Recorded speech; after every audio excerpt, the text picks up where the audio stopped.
We have all 32 NFL Nation reporters with us today. They work with these teams year-round, and they have some of the best info in the business. They will make all 32 picks in this mock draft special.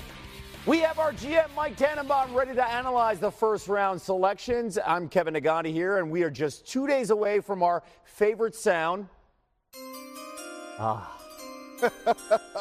And let's just not waste any more time. Teron Davenport is with the Titans, and he starts this draft with the first overall pick.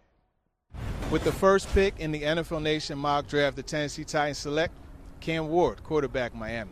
Ward becomes the first quarterback selected number 1 overall in franchise history, so you know the pressure is going to be on him.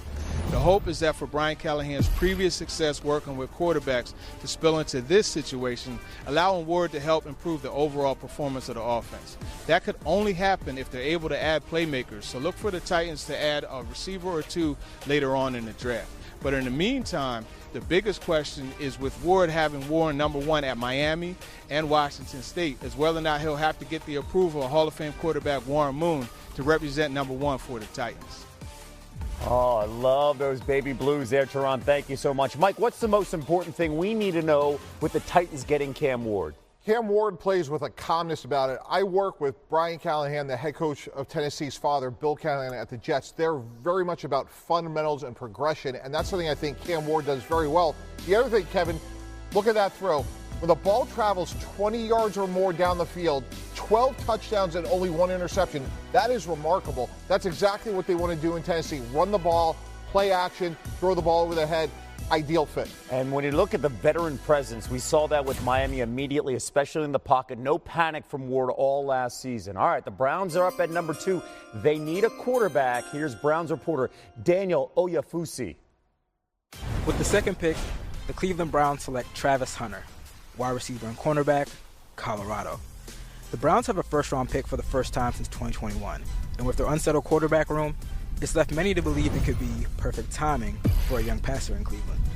But the Browns have said they won't force a quarterback pick, and selecting this high, get a player who they've called a unicorn. They primarily use him as a wide receiver to help lift the league's worst scoring offense. Daniel, thank you so much here. So the Browns go with the Heisman winner who can do so many things on the field. He's just a play ball type of guy. Is Hunter the right move here for the Browns, or do they need to trade down? Yes, I would definitely take him. You go back to the 1983 NBA draft and Portland Trailblazers, they passed on Michael Jordan. This is potentially Michael Jordan. Kevin, in a day and age, we talk about load management, not playing as much. Here's a player that averaged 114. I was running the Browns. I play him at corner full time, and he has elite man-to-man skills. And then say to him, hey, look, here's 15, 20 plays, third down, red zone, and let's build that ancillary package. By the way, I've heard a lot of comparisons when you look at Travis Hunter, special talent. I've never heard Michael Jordan. He is that much of a presence the minute he walks inside that locker room. Absolutely. And his ball skills, whether you want to call him a corner receiver, Kev, are generational. The way he can high point it, pluck it. You're talking about a point scorer and a defender taking the opposing best team's receiver away. I don't know how you can pass on him. We've never seen a two-way player like that in the modern college football game. Now we'll see it translate to the NFL. The Giants have the pick, and that pick is in. Here's our reporter Jordan Ronan with number 3. With the third pick of the NFL Nation mock draft, the New York Giants select Abdul Carter, edge rusher, Penn State. The Giants certainly thought about quarterback here, specifically Shedeur Sanders. Owner John Mara said at the start of this offseason the team's number 1 priority was finding a quarterback of the future. The Giants may have to do that later in this draft. General Manager Joe Schoen was intent on not forcing this pick. Instead, he was asked at his pre-draft press conference if a blue chip or generational player was there, would he take? The most recent week of the buzz around the draft, the Giants looking at Shedeur Sanders one more time. Can this team afford to pass on a quarterback right here? Probably. And here's why I say that. Go get a blue chip difference-making pass rusher. I think Abdul Carter will be a great player. Yeah. But your question is absolutely the right one, Kevin, which is they need a quarterback. Last year, 6 quarterbacks were in the top 12. And if we were running the Giants, Kevin, and we had to go against Jayden Daniels, Dak Prescott, and Jalen Hurts, get that quarterback at some other point in the first round. Get that guy who could chase those 3 quarterbacks in the division, right? And that is in those 6 games. As we take a look at Mel Kiper's big board, Hunter off the board. at pick number 2, and the Giants get the second best player in Kuiper's big board with Abdul Carter. Mike Reese, and that 4th pick with the Patriots, it's in. Here we go. With the 4th pick in the draft, the Patriots select Will Campbell, offensive lineman, LSU. Here's a direct quote from Mike Vrabel on the team's plan at left tackle. I think the draft's going to be a good option for us. There's a lot of guys we like at a lot of different levels. The question is if the Patriots go there at this high level or look more to someone like pass rusher Jalen Walker, who I'm told is highly regarded by some top decision makers in the building.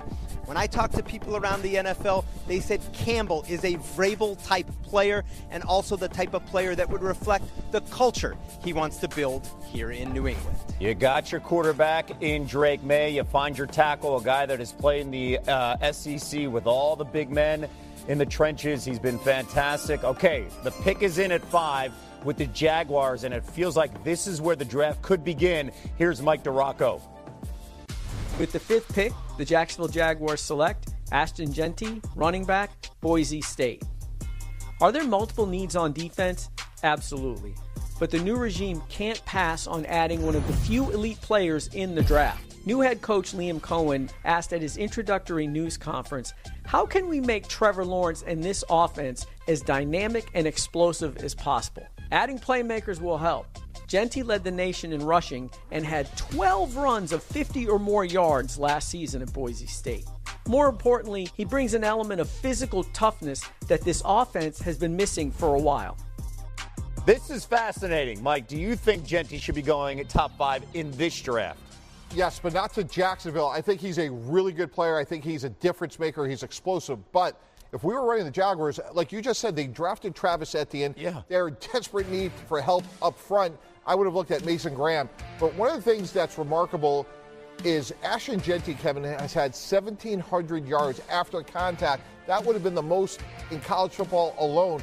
He is a home run hitter, 12 runs of 50 yards or more, so he is explosive. But look, at some point, what are we paying, Trevor Lawrence? Right, and Travis Etienne. So to me, I would have gone the other side of the ball, and Mason Graham.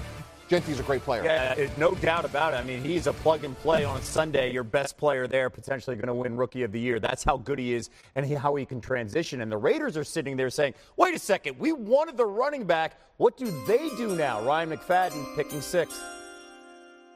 With the 6th pick, the Las Vegas Raiders select Armand Membu, offensive tackle, Missouri.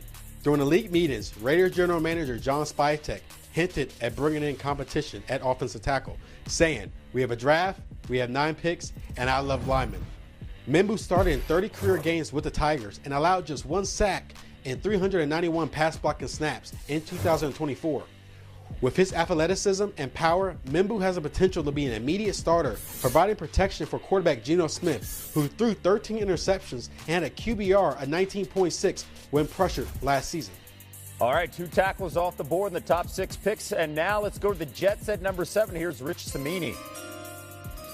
With the 7th pick, the New York Jets select Kelvin Banks Jr., offensive tackle, Texas.